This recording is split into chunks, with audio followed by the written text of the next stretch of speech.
This is the story of our Pilgrim forefathers. The Pilgrims lived in England around 1600. At that time, the king made a law which said all people must belong to the Church of England.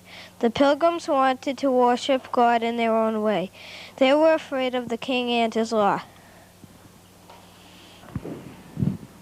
The Pilgrims asked God to help them with their problem.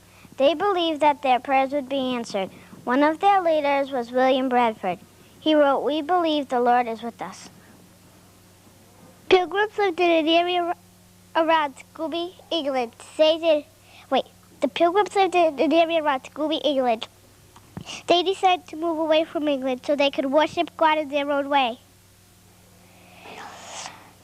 They decided to move to Holland because the people there were friendly and welcomed all religions. When the Pilgrims moved to Leiden, Holland, they found it difficult to keep their English ways. The children were speaking the Dutch language instead of the English. Then they decided to move this time to the wilderness of the New World. When it was time for the Pilgrims to leave Holland, they were a little sad because it had been a pleasant city for them for almost 12 years. They would meet at the dock of Deafshaven and pray before they went aboard the speedboat. They would join the Mayflower in Southampton, England later. The Pilgrims asked God for help for a safe voyage across the ocean. They left many family and friends behind in England. There were many hugs and tears as they left each other. They knew that they might never see those people again.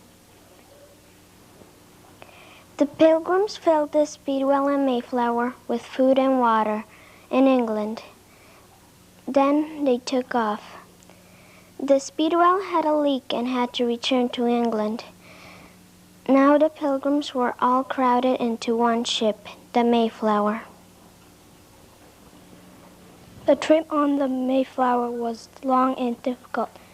It took 65 days for the Pilgrims to sail from England to Cape Cod.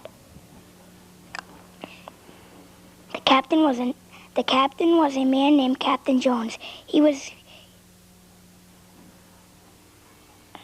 part owner of the ship. He used instruments to help sail the ship in the right direction. The ship was very crowded. 100 people were on the Mayflower. There was a little place to eat and sleep. Many people got seasick.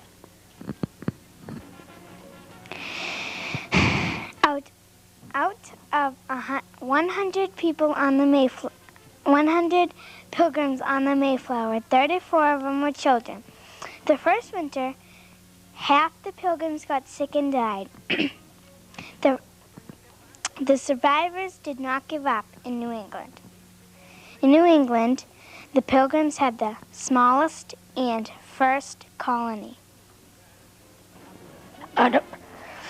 When the Pilgrims reached the New World, they wrote the Mayflower Compact. This was an agreement for governing themselves. They signed it on November 11th, 1620.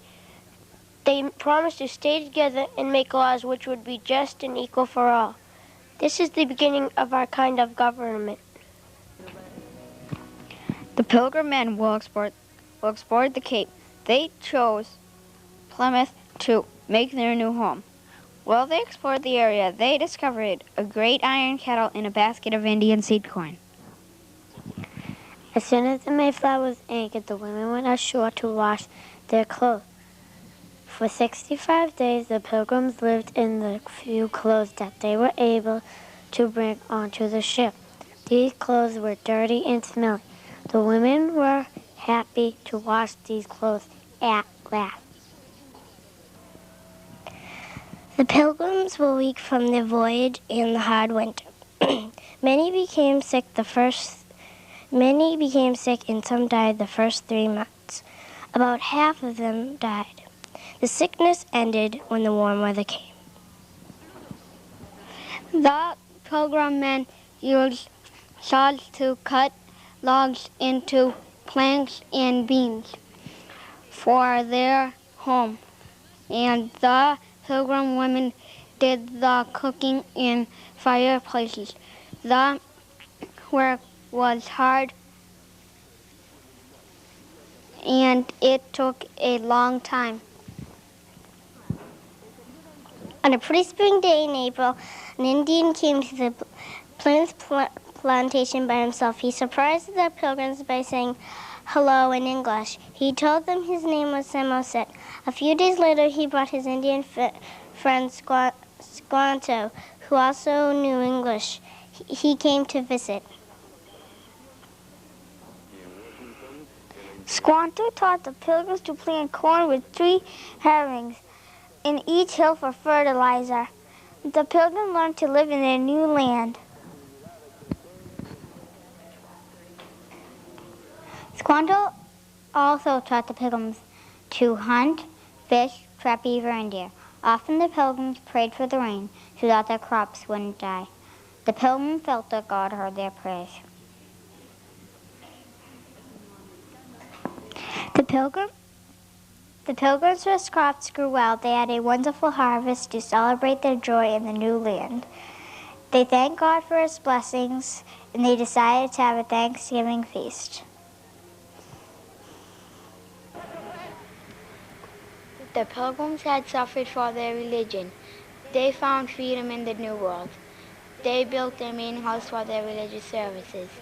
The Pilgrims had much to be thankful for. We hope you have enjoyed our multimedia presentation on the Pilgrims' Thanksgiving. We would like to thank all our teachers, Miss Hanley, Miss Slattery, Mrs. Gunther, Mrs. Farmer, and all our parents for their help.